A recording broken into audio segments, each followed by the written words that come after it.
Hey there, awesome folks. This is MentorShelly, wanting to make sure that you become a better version of yourself professionally. And what we're going to talk about tonight is it college degrees that's more valuable, or is it relevant skills in the job market? Um, I have an interesting take on this, of course. But before we get started, let's make sure that we get everybody that's coming in. Go ahead and like the video as you come in, and we are going to get started momentarily. Stay tuned, guys.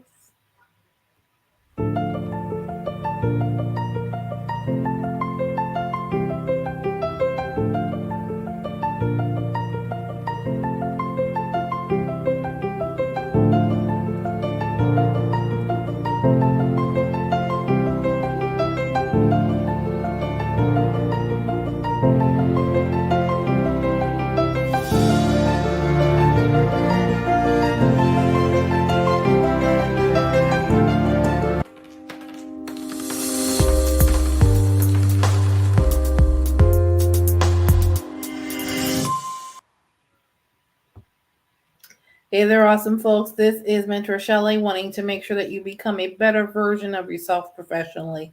And as you are coming in, go ahead and drop a like. Let me know where you are hailing from, whether what city and state you are hailing from. You are watching this tonight, whether you're a part of the replays or you are a part of the live audience. Go ahead and let me know that you are here. So we're going to jump right into this. I want to go over this article, and then we're going to come back and discuss this in more detail. All right, so let's make this bigger for everybody to see. And as you're coming in, go ahead, like the video, go ahead and share it. And I want to go over from an HR perspective as well as a career coach perspective, where you want to be. This is, of course, the article from Business Insider. The Tim Paradis wrote this 3 days ago. Of course, the title is "More Employers Say They Don't Care If You Went to College. Most still seem to care." All right, well, let's find out based on this particular author's depiction. Okay, let's get further down here. Of course, the proverbial congratulations on the graduates. Some employers are waiving degree requirements, yet it's not leading to widespread hiring. Employers might not ask if you have a degree, but many still care. Hiring for skills, not pedigree, could help millions of U.S. workers shut out of certain roles. When a job posting states that the role does not require a degree, Rankin McMillan starts to worry. More than likely, she said, the job will be in sales or involve work that's not a good match for her experience.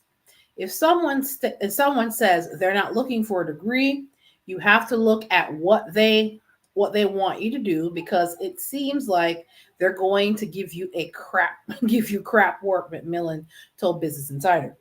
McMillan is 42 and lives in the Northridge section of Los Angeles.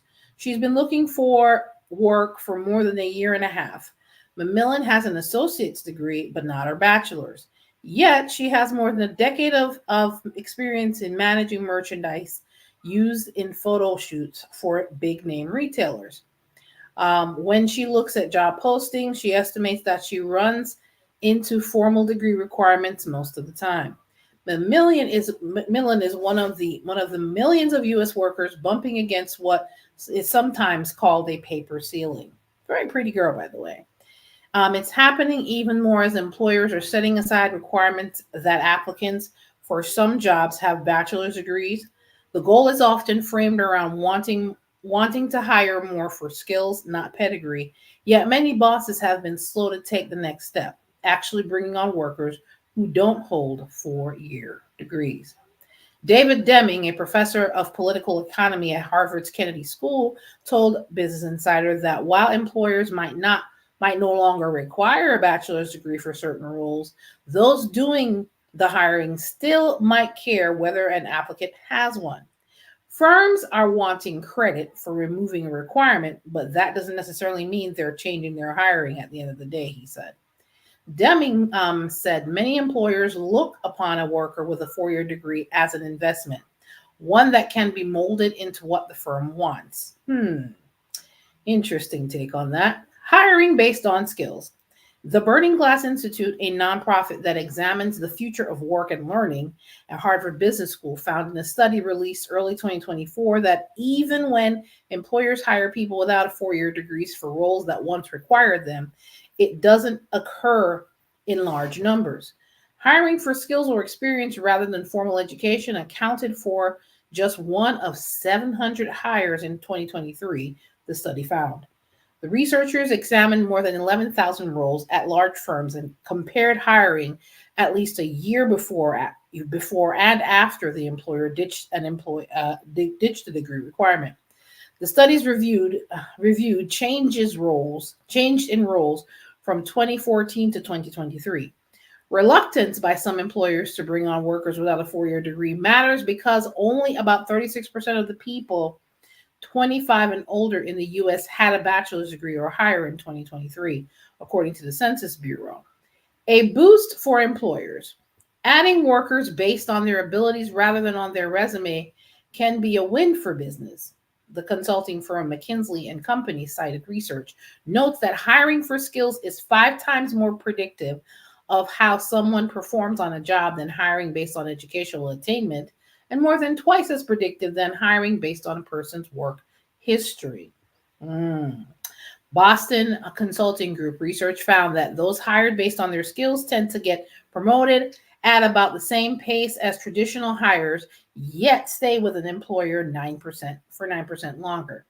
Still, Mona Morshed, is that how you say that? Morshed, sorry, I said that wrong. The founding CEO of Generation, a nonprofit network focused on economic mobility, told Business Insider that while many notable and large organizations support skills first hiring, the vast majority of employers are not yet in terms of their practice. She said Generations recently completed nearly 100 interviews with large and mid-sized employers around the world, including in the US, asking what goes into their hiring decisions. Much of it said comes down to the hiring manager wanting to limit risk. Often it's easiest to go with a resume that looks familiar to what the previous hires have had, Morshed said. That's not always a good marker, but anyway. Employers will only hire a different profile when they are desperate for talent, she said. Morshed said that even for organizations that might be open to looking first at skills, cuts to HR departments in recent years have stretched some recruiting teams. That means there could be fewer people taking a second look at someone who doesn't hold a typical academic qualification, she said. Easiest and laziest filter. Chris Hyman, CEO of Indeed, told Business Insider that for many jobs, employers simply default to the degree. What people are looking for, because it's the easiest and laziest filter, is a 4-year degree from a good school, he said. But that's often short-sighted, Hyman said. He pointed out that the plight for his brother-in-law, whom Hyman described as a brilliant guy who didn't finish college. Instead, he built and ran a music studio before becoming a Salesforce administrator. Yet, he has had difficult times in finding work after losing his job about a year and a half ago. He's been the finalist for 5 different positions where they said, "You're actually the best candidate we've interviewed, but we require a 4-year degree." That's stupid. Hyman said that's the dumbest thing, and I agree with that statement. According to BCG, there are 70 million workers in America who said are so-called stars, skilled through alternative routes. Workers will need more training in the coming years. Many workers will need more, not less, learning to do their jobs. The U.S. Department of Education forecasts that by 2027, 70% of jobs will require schooling or training beyond high school. Often that might mean a 4-year degree. Researchers at Georgetown University Center on Education and the Workforce estimate 42% of the jobs in 2031 will require candidates to have at least a bachelor's, while 28% of jobs will need someone to have a high school diploma or less. Belfam Forsa, CEO of Savas Learning Company, which produces instrumental materials for kindergarten through high school students, told BI that there are often gaps between job-ready skills students possess and what employers seek. She said research has shown that students who don't want to attend college are often not told about alternative paths like internships or career or technical programs. We have a system that is primarily college bound, Forza said. She also said employers might need to adapt their evaluation methods to better assess what job seekers can do. Employers could, for example, look at any certification an applicant might have earned as a way to hire for skills, not a college degree, Forza said. And it goes into detail a little bit more, but I am going to come back on the screen here. Hello, Still Rocks. How are you doing tonight? I appreciate you coming by, of course. As usual, go ahead and we drop a like while you are here. We appreciate your contribution to the discussion, of course. Go ahead and like and share with us tonight. Pretty much what this is talking about, there is this dichotomy between college degree or relevant skills. Being in the seat of HR and for looking for and evaluating resumes that come in on a regular basis for specific positions, I'm going to tell you, I personally look for skills first because skills can pay the bills, whether you're looking for a specific position with a corporation or you want to use the skills you have to create some form of business, whether it be at working as an independent contractor for yourself or otherwise. Not that I do not respect your formal education, because I have a bachelor's myself. However, I'm always respectful of people that acquire the skills, okay? Because skills are also very, very important. And which matters more to employers? It depends on, number one, the employer. Number two, it also depends on what type of position you're trying to fill. And number three, what is the inherent need of that employer at the time that they are looking to fill that position? All three of those things bear very, very, that makes a huge difference as to what it is that employers are looking for. Keep in mind, though, that whether you are in the job, you've been in the job market for a while, or you are one of the ex-trad wives coming out of not working for God knows how long, how many years, 5 years or more, or you're a caretaker that is coming back into the job market, keep in mind it all depends on where you are coming back. If you're in, I'm going to use 3 different industries tonight. We're going to talk about the IT industry.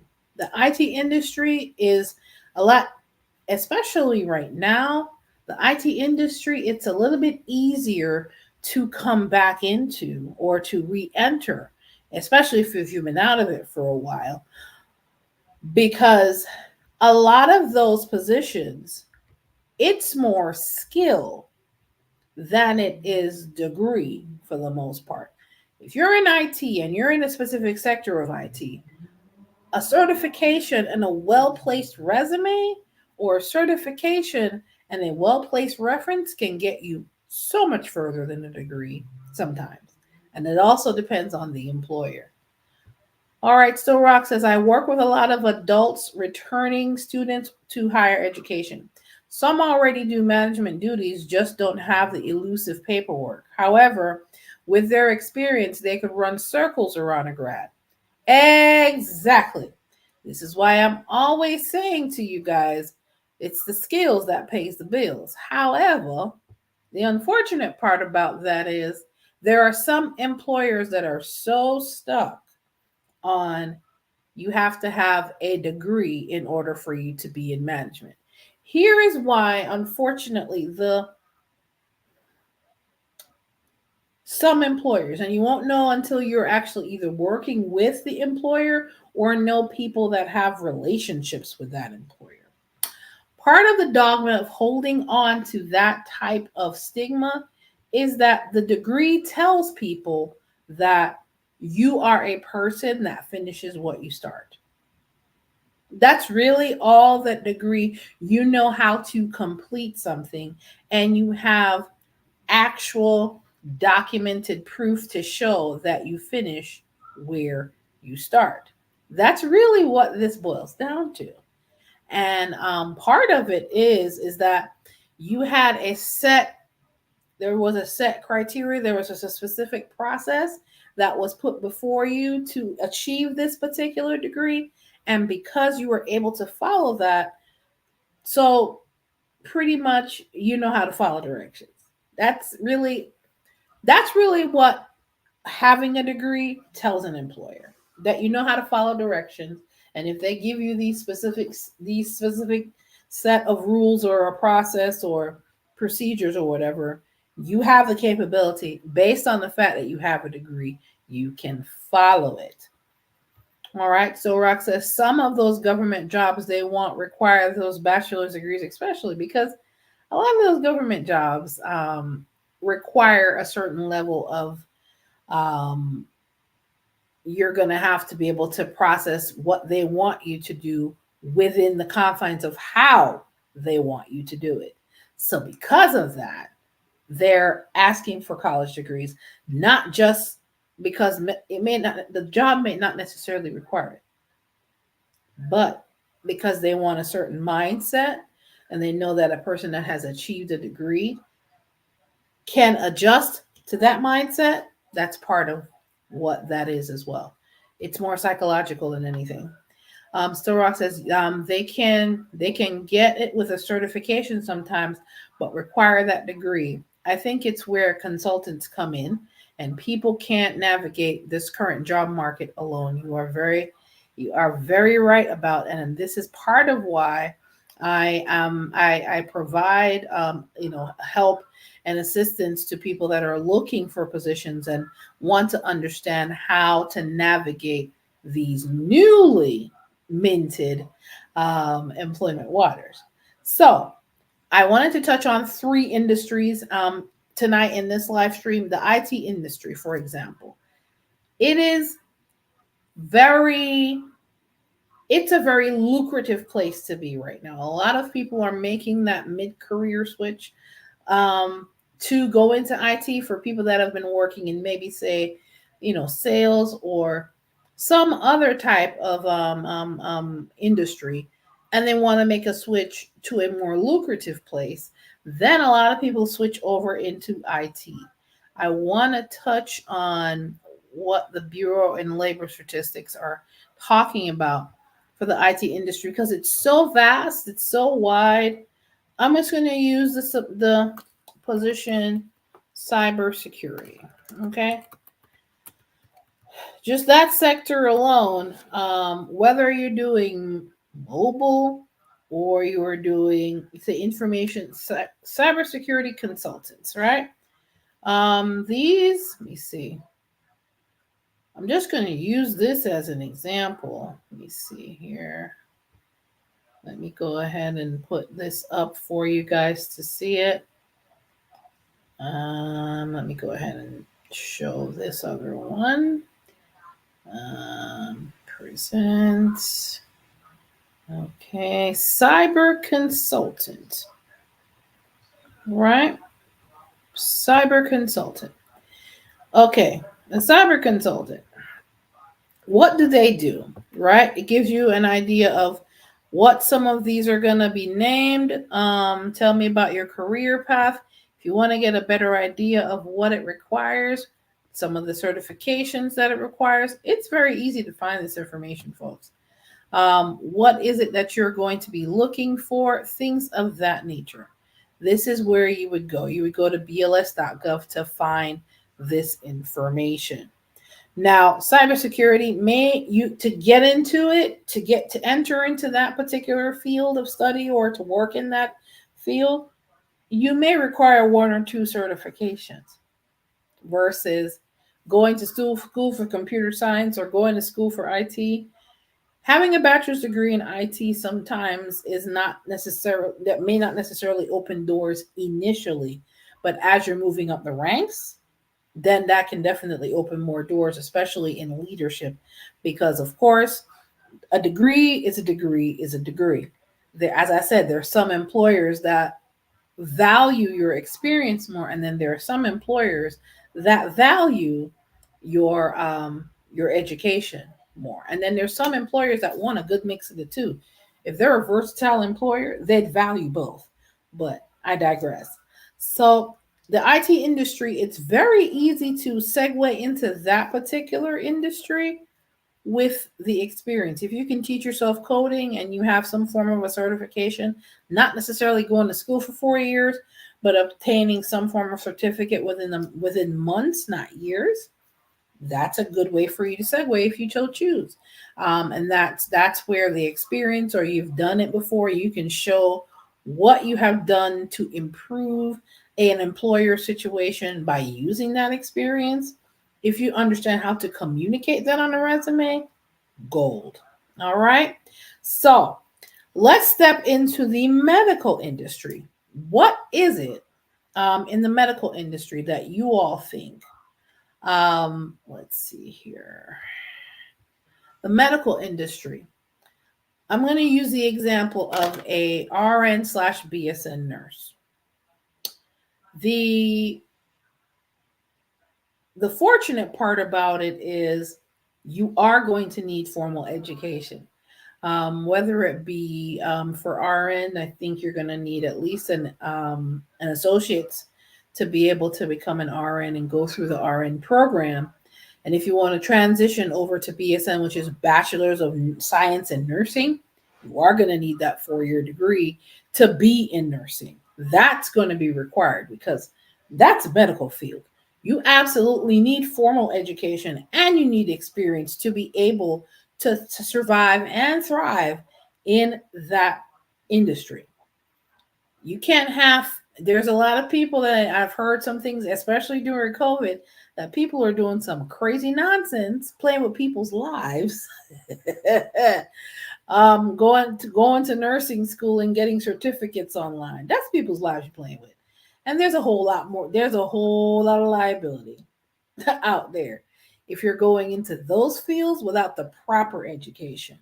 At the very least, if you're going in as a CNA, that's certified nursing assistant, then you can do a certificate program, which it may take weeks, right? Or a patient care assistant, that could take weeks. There's formal education and certification through, you can take state boards for that. All of those positions that I've set up in the medical field, as far as nursing is concerned, and different levels of nursing, it may not necessarily require a bachelor's degree, but it does require some form of certification. And if you're entering into the lower rungs of nursing, let's say you wanted to be a licensed practical nurse, that's going to require at least a year's worth of school. And you also have to take your state boards to be able to function in that industry. And then you work your way up to being an RN, then you transition over to being a bachelor's in nursing, and then you work into be a nurse practitioner. That's where you get your master's and things of that nature. The medical industry is going to be an industry that is very educational and experience focused. So entering into that particular industry is going to require formal education on a continuous basis, because as you are in that industry, you're asked to do in services, you're asked to do continuous education in order to keep your license current. How do I know? I have at least 10 family members and relatives that are in the nursing field at all levels. So this is not something I'm just talking about willy-nilly. I have all of them in the family, the LPNs, the RNs, the BSNs, and the nurse practitioners at all levels in nursing. I'm very proud of them. That is a very, very enriching, but also a very taxing profession. Hats off to you. At one point, I thought I wanted to go in that direction. No, ma'am, no, sir, that is not me. I have a lot of respect for people that are in that particular industry. So now we're talking about the IT industry. you can get in and you can thrive without the formal 4-year degree per se, by getting certificates in cybersecurity in all different facets of IT. However, in the medical industry, it's very educational and experience focused. They want both. If you're going to go in that industry, plan on going to school, especially if you're wanting to start off at least an RN level. You got to get your education because you're playing with people's lives. You cannot. You're dealing with people's lives. You can't go in halfway and kind of try to slip through the cracks like some of these people are doing, trying to be nurses, trying to be travel nurses, and you don't have the experience. Um, oh, abundance. Hey, how you doing? Welcome to the live about medical coding. Yeah, that actually is. You can definitely go into that within a few weeks and get your certification and get the proper education. That doesn't require you to go to school as long at all. When I said medical industry, I was specifically focusing on the nursing piece of things. But you don't need a degree to do medical coding. By no stretch of the imagination, you can actually get a certification. There are some community colleges. Um, there are some trade schools that offer those type of positions or offer those type of educational certifications. Whether it's a certification or a license that's required to be able to function in those roles, that's definitely something you can look into.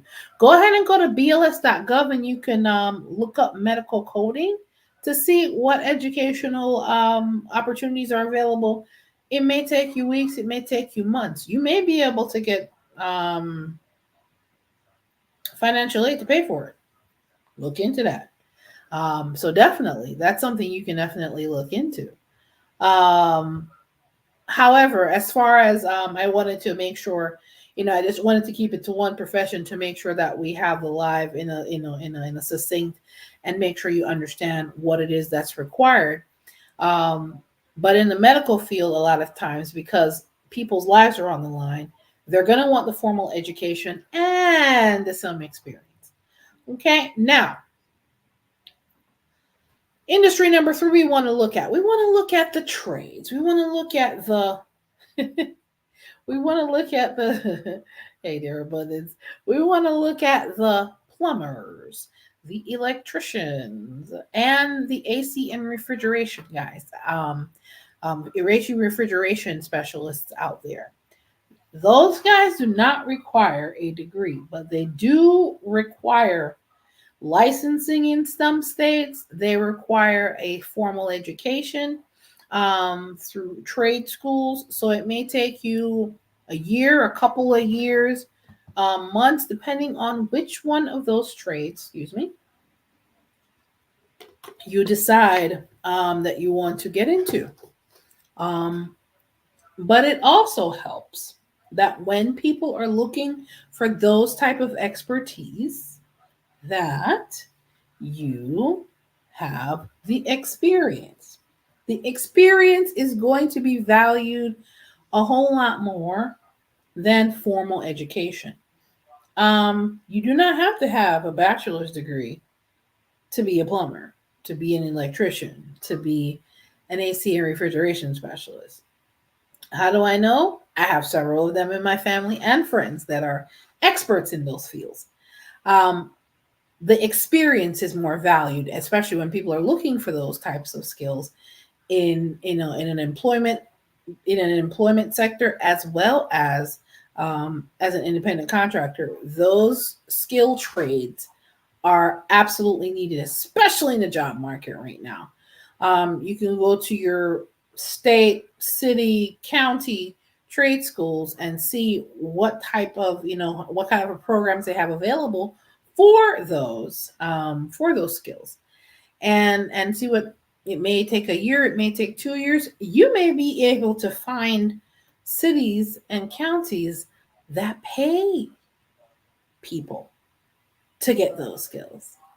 Yeah, you might be able to find some programs that are free, or you can find you can use financial aid to get them to pay for you to be in one of those programs. Skilled trades are where it's at. There are a lot of people that are, a lot of older people that can no longer climb those ladders, can no longer go in those ducks. They need young folks to put some life back into some of those industries, because we need some guys who get their hands dirty and get the work done. That requires some experience. Okay, and it requires a lot of common sense, because boy, is that missing in today's society, especially in the labor market today. Some of the stuff I see and some of the stuff people do in these jobs, oh Lord. Anywho, let me get back on task. I want to make sure that you guys understand the question for this live, of course, was college degree or relevant skills. Which is more important to employers? My HR perspective overall, both are important.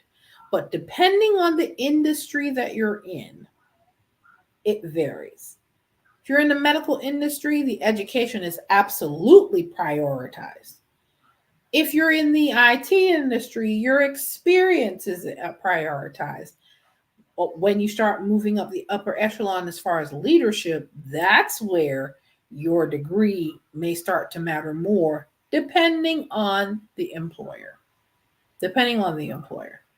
And of course, with trades, your experience is absolutely valued more than formal education, but it helps to have the proper training, to have the proper certification, to have the proper licensing. Okay? So Rock says, man, if I could do it all over again, I would have went into something medical. Yeah, I could have gone that route, but I'm a little squeamish, y'all. If I see anything with, and no, I know me, I couldn't, I could not do it. I'm sorry. That's just me using an accent to emphasize you have to know yourself. Yeah, I couldn't have done. I could have not been in there. No. So Roxy says, a man I can, could, and would clean up. Seems like a lot of men go right into management within the first couple of years and be around the women with them in the scrubs, with the scrubs on. Yeah, I have friends and family members, male and female, that are in the medical industry. They're doing very well for themselves. I sounded like Abishola. Yeah, every so often I do accents on occasion, and yeah, I know the especially nursing. It is not for me. See, you have to know your strengths and you know your weaknesses. That was not my strength. Oh no, absolutely not. But I want I want you guys to be aware, of course, whether you're making that career pivot and you're looking for help to get you through that career pivot, or you're making plans to make that career pivot, and you're looking for help to how to strategize on how to use what you already have to get where you're going, go ahead and go to mentorshelly.com/consultations. I am more than happy to work with you one-on-one to put a career strategy together, so that if you want to make the switch into any of the three industries that I was talking about earlier tonight in this live, go ahead and book that consultation with me. Of course, if you are an extrat wife, going through the transition of becoming uncoupled is the best way I know how to put that. You can start off with me by going to mentorshelly.com/ETW. That is the link you see floating at the bottom of the screen. You can go ahead and download that free guide. While it is still free, it is the Extrat Wife Economic Guide that can help you get,